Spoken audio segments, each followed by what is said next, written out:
You'd think being smart would be your best defense against bad information, right? Like it's a kind of superpower. But what if it's the exact opposite? What if your own intelligence is the very thing that's tripping you up? I mean, it just makes sense, doesn't it? The more you know, the better you are at seeing the truth. Well, today we're going to flip that idea on its head. There's some amazing research out there that shows something really weird about how our brains work. All right, so let's get into our first big idea here. Picture your brain. You probably think of it as this incredible tool for finding the truth, right? Like a scientist. But what if, a lot of the time, it's not a scientist at all? What if it's more like a bodyguard whose only job is to protect what you already think is true? And to really see this in action, we have to look at this fascinating study from some researchers at Yale. It's so clever. They basically wanted to know, does being smarter actually make you more accurate? Okay, so here's how they set it up. First, they gave people some data from a made-up study about a new skin cream. And the question was super simple. Based on these numbers, does the cream work? Does it make rashes better or worse? That's it. A straight-up math problem, nothing controversial about it.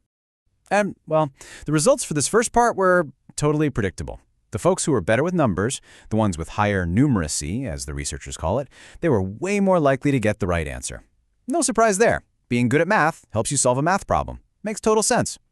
But this is where things get wild. The researchers took the exact same numbers, not a single digit changed, and gave them to a new group of people. But this time, they changed the story. The numbers weren't about a skin cream anymore. Now, they were supposedly from a study about gun control. And boom, everything changed. When the topic was a boring old skin cream, everyone, regardless of their politics, got better at solving the problem as their math skills went up. But the second it became about gun control, whoa, the lines just fly apart. And look at the people with the highest math skills. They're not coming together on the right answer. They are the most polarized, the furthest apart.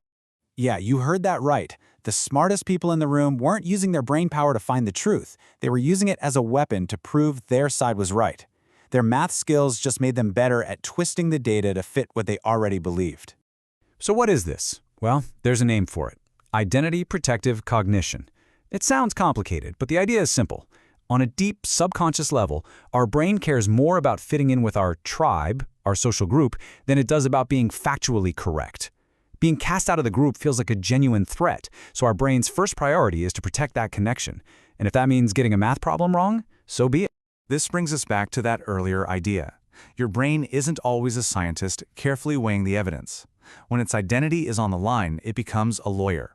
And not just any lawyer, a really, really good one, who's been hired to win the case for its client, your beliefs, no matter what. Okay, so that's part one of the problem. Our brains are like bodyguards for our beliefs. But there's a second piece to this puzzle that makes it so much more dangerous. And that's the fact that we're usually completely blind to it. So, yeah, our brains can trick us. But we know that, right? We're self-aware. We all know we have biases and blind spots, don't we? Okay, look at this. 90%. Just let that number sit for a second. What on earth could this be about? Well, that is the percentage of Americans who think they are above average at spotting fake news. Now, you don't need to be a math genius to know it's impossible. You can't have 90% of people be above average. It's a perfect example of massive, widespread overconfidence. And here's the scary part. This isn't just some funny quirk of human psychology. It has real consequences. The same research found that the more overconfident you are, the more likely you are to visit sketchy websites, to share false stories, and to fall for misinformation that confirms what you already wanted to believe anyway. So now we've got these two powerful forces on the table. First, we use our brains to defend our identity. Second, we're way too confident that we're immune to this stuff. So what happens when you mix those two things together? You get something really nasty, a feedback loop. Let me walk you through how this works. It starts with that overconfidence, right? I'm too smart to fall for that. So because you feel safe, you drop your guard. You don't question things as much.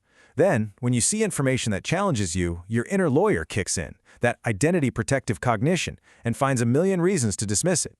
And when you win that argument in your head, guess what? Your original belief gets even stronger, and so does your overconfidence. And the whole cycle starts over, but even worse this time. Okay, so this is all a bit depressing, isn't it? If being smart doesn't save us, then what does? What's the takeaway from all of this?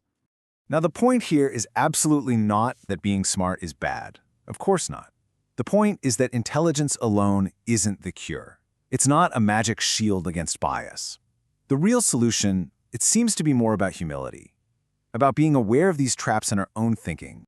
And there's this amazing quote from that Yale study that just nails it. They say the problem isn't that people are irrational, it's that they are being too rational.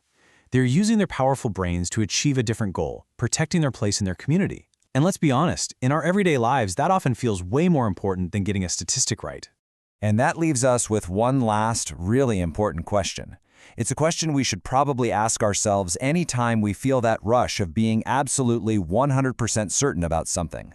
The question isn't, am I smart enough to see the truth? The real question is, what belief am I using my intelligence to protect right now?